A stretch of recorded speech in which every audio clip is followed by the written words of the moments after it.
여러분 안녕히 주무셨습니까? 참 좋은 아침입니다. 오늘 6월 1일입니다. 금요일 말씀으로 드리는 오늘의 번제 함께합니다.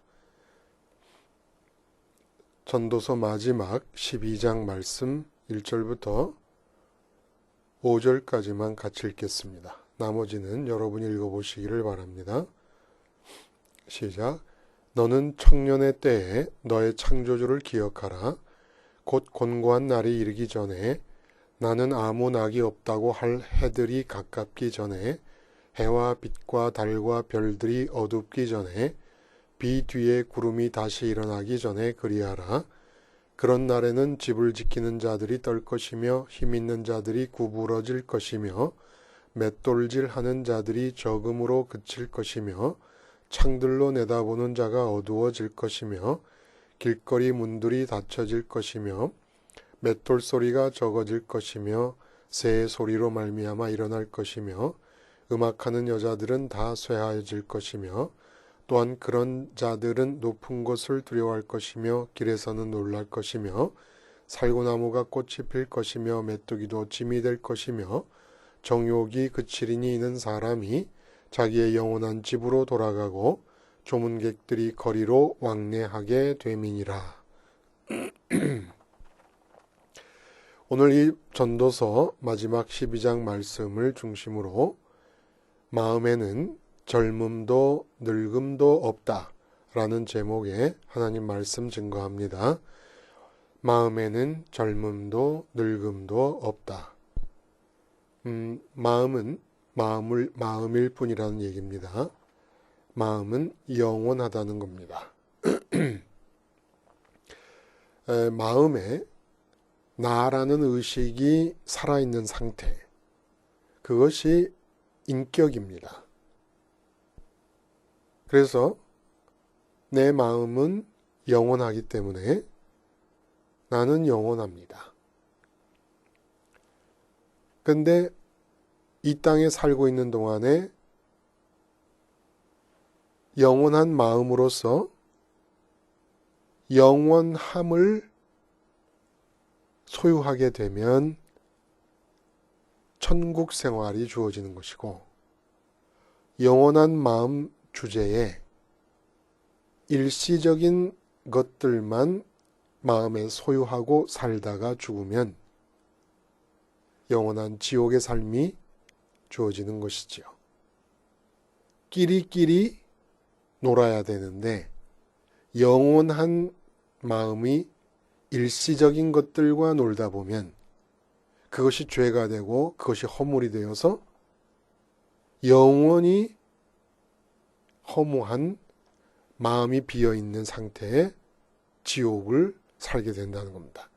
세상에서 제일 두려운 일이 나라가 망하는 게 아니에요. 이 몸이 죽는 게 아닙니다. 세상에서 제일 두려운 일은 핵폭탄이 터져 죽는 게 아니에요. 전쟁이 나는 게 아닙니다. 내 마음에 채울 거리가 없는 상태가 되는 것이 제일 두려운 겁니다.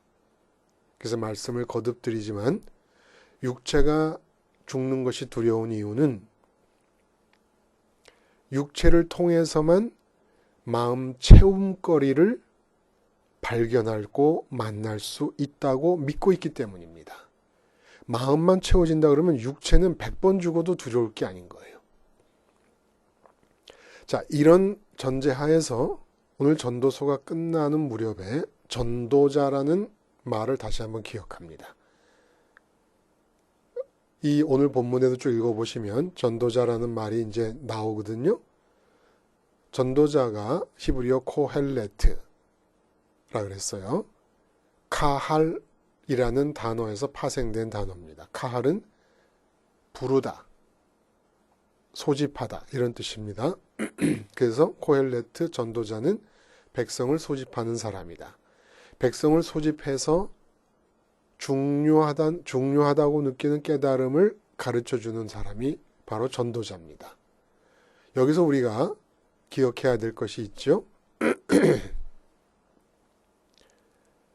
전도자는 청중 앞에 섰을 때 청중을 전도자가 부른 상태에서 말을 전하는 거기 때문에 청중의 필요에 맞춰주는 사람이 아닙니다.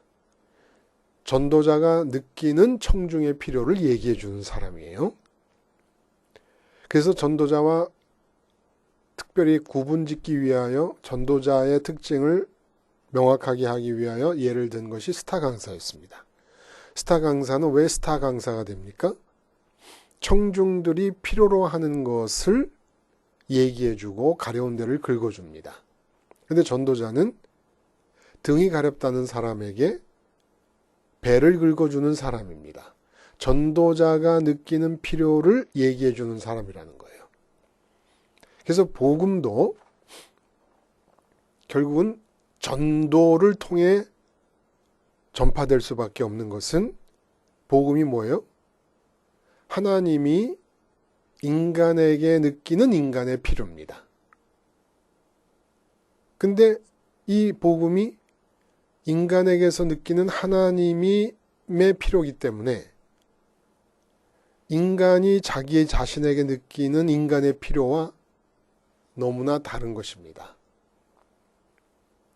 그래서 특별히 하나님의 마음이 들어오지 않으면, 하나님의 마음인 성령이 내 안에 들어와 있지 않으면 하나님이 내게서 느끼시는 그 하나님이 느끼시는 필요를 나도 똑같이 이게 내게 필요하구나라고 생각하며 받아들일 수가 없다는 거예요. 전도자라는 말 속에 이렇게 깊은 의미가 들어있는 것이지요. 근데 여기서 오늘 젊은이 청년들에 관한 얘기가 나오지 않습니까? 이렇게 전도자의 가르침이 청중들의 마음에서 겉돌기가 쉬운데 복음이 듣는 자들에게서 겉돌기가 쉬운데 청년의 때의 특징은 뭐냐 하면은 하나님이 한 청년에 대해서 느끼시는 필요, 하나님이 느끼시는 청년의 필요와 청년 자신이 자기 자신에 대해서 느끼는 청년의 필요가 가장 거리가 멀 수 있는 시기라는 겁니다. 청년의 때라는 것이. 그래서 특별히 청년의 때를 주목하는 거예요. 전도자가 청년의 때를 주목하는 것은 왜 그렇다고요? 전도자가 느끼는 청년의 필요와 청년이 느끼는 청년의 필요, 전도자가 느끼는 사람들의 필요, 이 중에서 노인네, 장년, 그리고 청년, 어린 아이들은 잘 못 깨달으니까 가르쳐주는 대로 그냥 받아들일 수밖에 없고 암기할 수밖에 없지 않습니까? 청년은 비로소 부모로부터 독립해서 자기 자신의 인생을 출발할 시기란 말입니다. 근데 청년과 장년과 노년을 비교해 보면은 전도자가 가르쳐주는 가르침에서 가장 많이 멀고 가장 많이 겉돌 수 있는 필요에 대한 확신이 청년기에 속한다는 겁니다.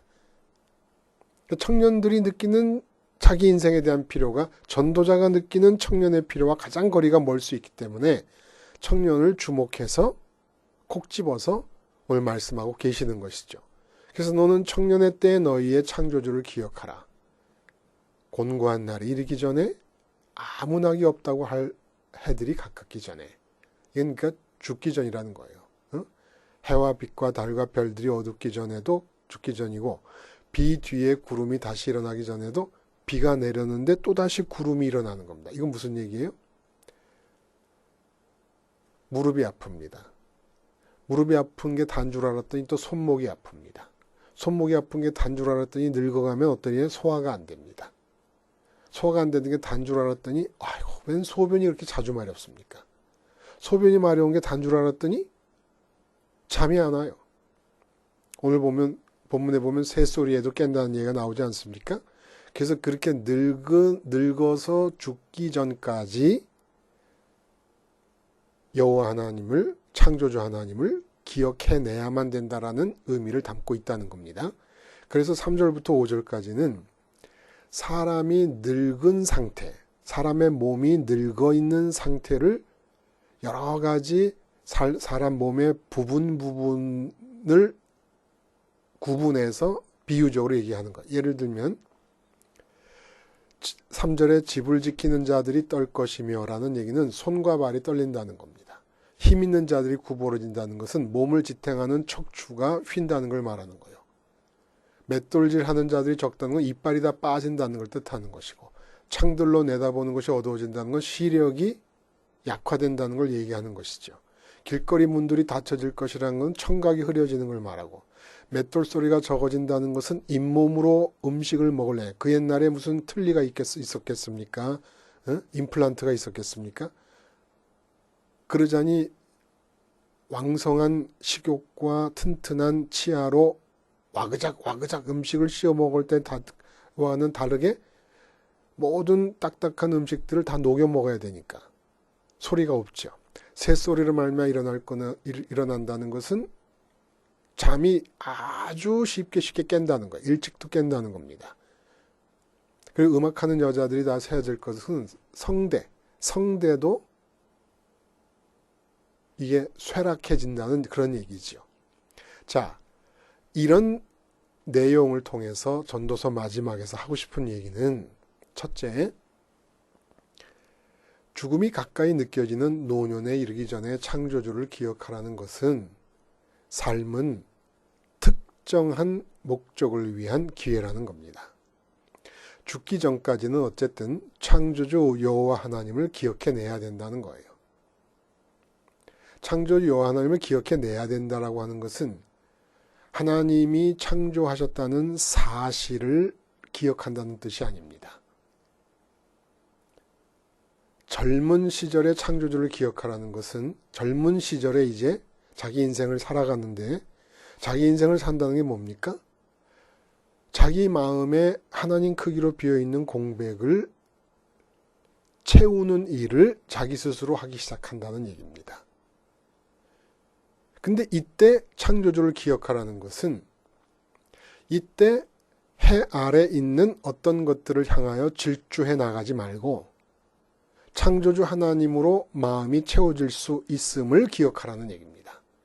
그냥 하나님이 살아계신다라는 교리를 기억하거나 하나님이 세상을 창조하셨다라는 교리를 기억하라는 얘기가 아니고, 네 마음의 채움, 진정한 생의 행복과 만족은 너를 지으신 창조주께로 마음을 들임으로써만 가능하다는 사실을 잊지 말라는 겁니다. 그리고 이 세상은 그런 기회라는 거예요. 어떤 기회? 마음이 창조주 하나님을 기억해내는 기회라는 겁니다. 세상은 자체적으로 독립된 시스템을 구축해 놓은 것처럼 보입니다. 독립된 시스템이라는 것은 세상 안에서 폐쇄적으로 충분히 유의미한, 의미가 있는 그러한 생을 살기 위해서 성공이나 형통을 바랄 만하다고 느껴집니다. 세상 안에서 성공하는 게 인생의 목적이라는 거예요. 세상 안에서 출세하고 세상 안에서 형통하는 게 인생의 성공이라고 생각할 수 있을 만큼 세상이 독자적인 시스템을 갖고 있습니다. 마귀의 업적이죠. 사람들한테 그런 착각을 주니까. 근데 아니라는 거예요. 세상 자체 안에는 성공이 없다는 겁니다. 인생을 살아야 될 목적이 없다는 거예요. 인생은 세상 밖에 계신, 하늘 위에 계신 하나님이 내 마음의 유일한 만족과 기쁨이 되심을 발견해내며 그 하나님으로 기뻐 볼 수 있는 기회라는 겁니다. 그래서 어제 말씀 끝에 잠깐 말씀을 드렸어요. 탕자의 귀한. 탕자의 비유는 뭘 말씀하는 겁니까? 창조주 하나님이 인간을 창조하실 때 이 해 아래서 삶을 살게 하시면서 기다리십니다. 뭘 기다리십니까? 그 마음이 반드시 기쁨과 만족을 얻기 위하여 마음의 공백을 채우기 위한 노력으로 삶이 채워질 텐데, 삶이라는 건 채움이에요. 마음의 채움이고 삶입니다. 근데 그 마음이 해 아래 있는 것들을 전전긍긍 하다가 언제쯤이면 하늘 위에 계신 하나님만이 마음 체험의 유일한 가능성이심을 믿고 마음을 하늘로 보낼 것인가를 기다린다는 겁니다. 이게 돌아온 탕자인 거예요. 아버지 집을 떠났다가 돼지 지엄 열매로 배부르리라 했지만 주는 사람이 없어 굶주리다가 돌아온다. 이 세상에 돈이라는 것 돼지 지엄 열매라는 겁니다. 이 세상에서 가족 돼지 지엄 열매라는 거예요. 아내 돼지 지엄 열매예요. 어떤 의미에서 아내가 돼지 지엄 열매일 필요가 없고 돈이 돼지 지엄 열매일 필요가 없습니다만은 그것으로 만족하려 할 때는 나의 마음의 체험과 연관지어서는 아무 의미가 없다는 의미에서 돼지 지엄 열매라는 겁니다. 그리고 돼지는 유대인들에게 있어서 절대 금기시되는 짐승이었습니다.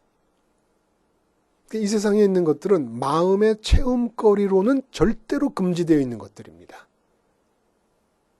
그러니까 타락한 세상에서의 이 세상 삶의 의미는 기회라는 겁니다. 내 마음이 하늘 위에 계신 하나님을 기억해내야 된다. 내 마음의 만족을 위해서는 반드시 하늘에 계신 하나님밖에는 없다라는 겁니다. 이 점을 전도서가 마지막으로 우리에게 가르쳐주고 있는 것이고 두 번째는 청년의 때의 창조주를 기억하라는 것에 또 특별한 의미가 있다는 거예요. 삶이 기회라는 데 의미가 있고 그 다음에 청년의 때의 마음은 본래의 속성을 따라가라는 얘기입니다. 창조주는 영원하십니다. 마음도 영원합니다. 그러므로 마음의 영원한 속성을 따라서 끼리끼리 놀라는 것이에요. 영원함을 왜 유한성과 시간성에 묶어버리냐는 것입니다. 어리다, 젊다, 늙었다. 이렇게 몸을 통해 이 세상을 접할 때 나를 젊은이로, 늙은이로, 장년으로 착각을 한다는 겁니다. 그러지 말라는 거예요. 거울을 보고 있는 게 내가 아닙니다. 새 옷을 입었다고 몸이 새롭게 되는 게 아니고 헌옷을 입었다고 몸이 낡아지지 않습니다. 저는 아버지가 입으신 잠바를 큰형이 입고 큰형이 입다가 이제 이 소매 같은 데가 다 헐어빠진 잠바를 입고 다녔습니다. 그렇다고 제가 아버지처럼 늙는 것도 아니고 큰형처럼 나이가 많아지는 것도 아닙니다. 그냥 저는 저일 뿐이에요. 마찬가지예요. 우리 마음은 단지 몸을 통해서 세상을 접할 뿐인데 몸에 마음을 너무 단단히 묶어두고 나니까 몸이 어리면 내가 어린 줄 알고 몸이 젊으면 내가 젊은 줄 알고 몸이 늙으면 내가 늙은 줄 안다는 겁니다. 내 마음은 영원한 속성을 갖고 있습니다. 영원하다는 것은 젊었다 늙었다가 존재하지 않는 거예요. 단지 이 세상에서 내 마음이 몸을 통해 접할 때 세상에 대한 깨달음이 시간이 걸릴 수는 있어요. 세상에 대한 깨달음이. 그러나 내 마음 자체는 세상에 대한 지식이 있고 없고를 떠나서 태어날 때부터 늙어 죽을 때까지 90살이 돼서 죽건 태어난 금방 죽기 직전의 노인이건 바로 태어난 아기건 간에 그 마음의 속성은 영원한 게 똑같은 겁니다. 단지 90살이 된 노인은 세상에 대한 지식이 많은 것뿐이고 방금 태어난 아기는 세상에 대한 지식이 없기 때문이지 어린 것도 아니고 늙은 것도 아니에요. 그냥 영원한 거예요. 근데 이 영원한 마음을 뭐 때문에 극히 일시적이고 변화무쌍하고 계속 늙어가는 몸에다 묶어놓고는 몸의 상태에 따라 내가 그러한 것으로 착각하며 사느냐 이런 얘기입니다. 그러지 말라는 거예요. 그리고 청년의 시절의 특징은 뭐냐 하면은 육체를 통해서 접하게 되는 세상에 대한 감수성이 아주 풍부하고 예민할 때입니다. 이건 무슨 얘기냐? 내 영원한 마음을 절대 그래서는 안 되는데 일시적으로 존재하는 몸에다 묶어버리고는 몸이 젊기 때문에 세상에 대해서 뭔가 대단한 일을 많이 할 것처럼 착각을 한다는 겁니다. 근데 이 세상 인생을 사는 동안에 벌어지는 일은 내 몸이 젊기 때문에 일어나는 것도 아니고 늙기 때문에 안 일어나는 것도 아니에요. 모세가 이스라엘 백성을 구원해낸 출애굽의 역사는 120살 때 이루어진 사건입니다. 젊었을 때는 사고만 쳤어요. 모세도. 늙어서 하는. 근데 대부분의 사람들은 거울을 보면서 내가 젊구나. 몸이 젊기 때문에 내가 인생에서 해야 될 일이 참 많다. 어떤 일을 해야 되지? 그래서 세상에 대한 감수성이라는 것은 세상을 받아들이는 수용성의 정도가 아주 극대화되는 시절이라는 겁니다. 근데 이건 불행하게도 뭘 뜻하느냐 하면 보이는 세상에 대해서 몸으로 접하는 세상에 대해서 감수성이 풍부해지고 의욕이 넘친다는 얘기는 보이지 않는 하나님에 대해서 감수성이 무뎌진다는 것을 뜻한다는 겁니다.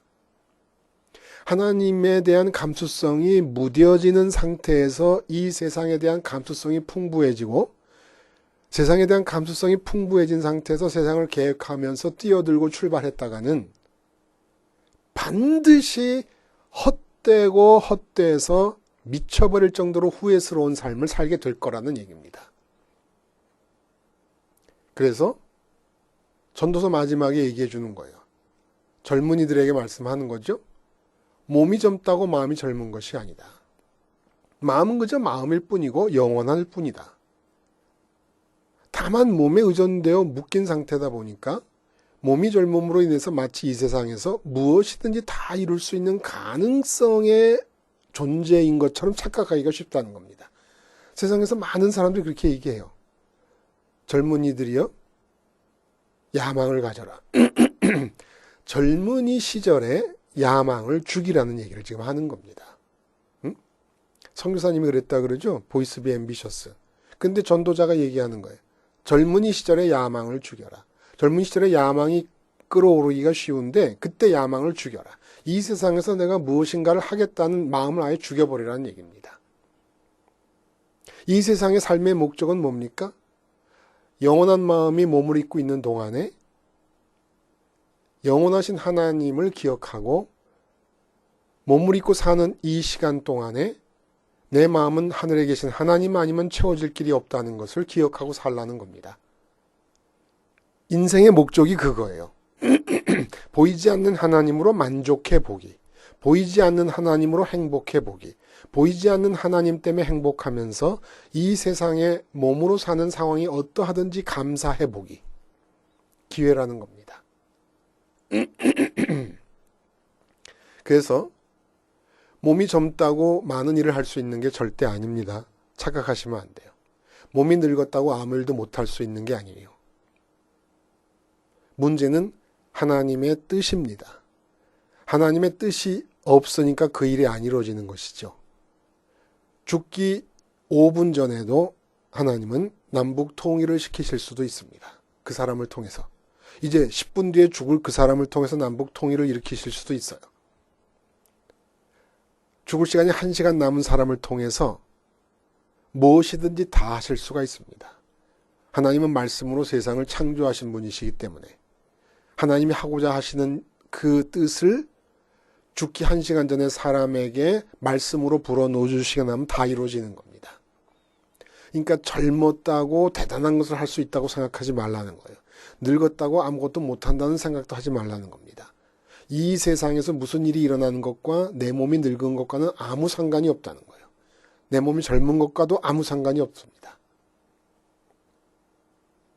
창조주를 기억하라는 얘기는 영원한 마음은 영원한 존재와 끼리끼리 놀라는 것이에요.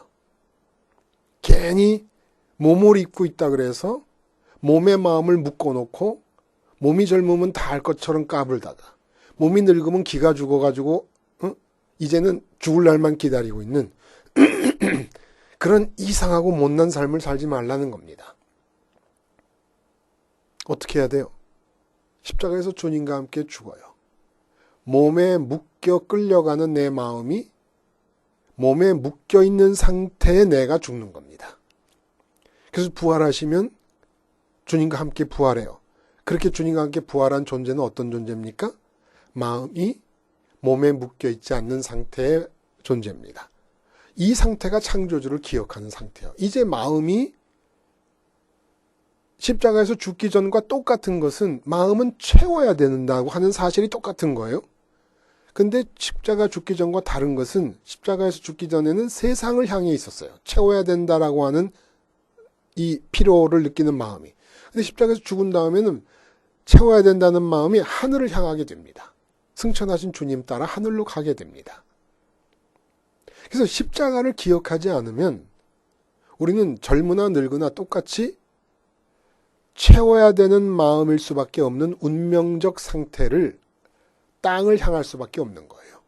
그러면 아무리 별의별 지식을, 성경적 지식을 다 갖고 있어도 마음은 계속해서 세상 것을 요구하게 됩니다. 십자가를 기억하지 않는 한. 십자가를 붙잡고 있을 때라야만 창조주를 기억한다는 말의 의미가 충족될 수 있다는 거예요. 주님과 함께 부활해야만, 그래서 세상에 대해 죽어야만 하늘에 계신 하나님을 기억한다는 그 말이 실제로 이루어질 수가 있다는 겁니다. 창조를 기억하라는 얘기는 다시 말하면 구약적으로 말하면 번제단을 기억하라는 얘기고, 번제단을 기억해서 세상을 빨아들여 내가 죽어야 창조주 하나님을 빨아들이려고 하는 마음이 방향이 설정이 되니까, 창조를 기억하라는 것은 오늘 우리의 시대에는 십자가를 기억하라는 얘기입니다. 그래야 실제로 창조주 하나님을 가지려는 상태가 될 수 있으니까. 마음은 늙지 않아요. 마음은 젊지도 않아요. 마음만은 젊다, 뭐 이렇게 얘기하지 않습니까? 마음은 젊지 않아요. 마음은 영원한 존재입니다. 그래서 겉사람은 후패하나 속사람은 날로 새롭도다라고, 새롭도다라는 얘기는 젊어진다는 뜻이 아니에요. 영원하다는 뜻입니다. 영원함은 지루함이 아니라는 뜻이죠. 날마다 새롭다는 얘기는. 영원함은 지루하지 않습니다. 어떨 때? 영원한 마음이 영원하신 창조주를 가질 때. 영원함은 날마다 새로운 날의 영속함을 말합니다. 그러니까 새로움이 영원히 새로운 거예요. 영원히 신선한 겁니다. 왜 그런 마음을 있다가도 없고 없다가도 있고 몸이 죽으면 아무 의미도 없을 이 세상 것들에 종속시켜 노예처럼 그것들을 얻겠다고 살고 있느냐, 이런 얘기입니다. 그러지 말라는 거예요. 그래서 세상 사람 모두는 다 지금도 세상에 있는, 해 아래 있는 것들을 필요로 합니다마는 이제 복음을 받아들인 우리가 그들에게 있어서 느끼는 그들의 필요는, 우리가 느끼는 그들의 필요는, 그들은 돈을 말하고 있지만 나는 십자가를 말해주는 것이고, 그들은 건강을 말하고 있지만 더 우선적인 십자가를 말해주는 것이고, 이게 전도 아닙니까? 전도서를 읽고 우리가 해야 될 게 뭡니까? 전도예요. 사람들이 느끼는 자기 자신들의 필요와는 다른, 하나님이 그들에게서 느끼는 그들의 필요를 전해주는 것인데, 모든 사람들이 해 아래 있는 것들을 필요로 하는 동안에 진짜 그들에게 필요한 것은 뭡니까? 십자가요, 십자가의 생활합니다. 영원한 마음을 일시적인 것에 노예가 되어서 살고 있는 그들에게 영원한 마음이 영원하신 하나님을 가질 수 있도록 때를 얻든지 못 얻든지 십자가를 전하는 것이 전도서가 우리에게 마지막으로 남겨주시는 요청이고 가르침이고 말씀 아니겠습니까? 기도하시겠습니다. 하나님 아버지, 내가 십자가 생활화를 함으로 날마다 창조주를 기억하게 하시며, 그리하여 영원한 마음이 일시적인 몸의 종속됨을 떠나게 하시고 해방되게 하시며, 이 놀라운 복음을 전혀 필요로 하지 않는 자들에게 가서 전할 수 있는 자들이 되게 해 주시옵소서. 예수님의 이름으로 기도드리옵나이다. 아멘.